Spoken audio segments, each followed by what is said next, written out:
Sir please sir. ഇല്ല, ഞാൻ പറയുന്നത് കേൾക്ക്. ഹോൾ ടിക്കറ്റ് ഇല്ലാതെ പരീക്ഷ എഴുതാൻ സർ പറ്റില്ല. ഇതെന്റെ ലൈഫാണ് സർ. ഒരു പ്രാവശ്യം അയ്യോ, കൺസിഡർ എന്നോട് ചെയ്യ് സർ പറഞ്ഞിട്ട് ഒരു പ്ലീസ് കാര്യമില്ല. സർ. അത് നടക്കില്ല, അതല്ലേ പറയുന്നത്. ഹലോ. എത്ര പറഞ്ഞു കൊടുത്തിട്ട് ഇവർക്ക് മനസ്സിലാവില്ലെന്ന് വെച്ചാ. ശ്ശോ, എന്റെ ദൈവമേ. ഹലോ, പറഞ്ഞോളൂ. എവിടെ നീ?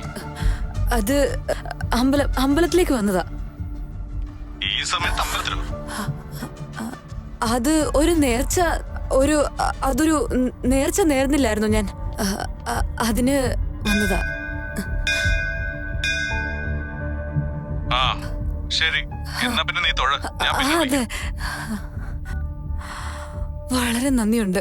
എനിക്ക് നിങ്ങൾ ഒരു താങ്ക്സ് കൂടെ പറയണം. എന്തിനാ? നിങ്ങളുടെ hall ticket. Oh my god, നിങ്ങളൊരു വലിയ ഹെൽപ്പ് എനിക്ക് ചെയ്തിരിക്കുന്നത്. ഒരിക്കലും ഇത് മറക്കില്ല.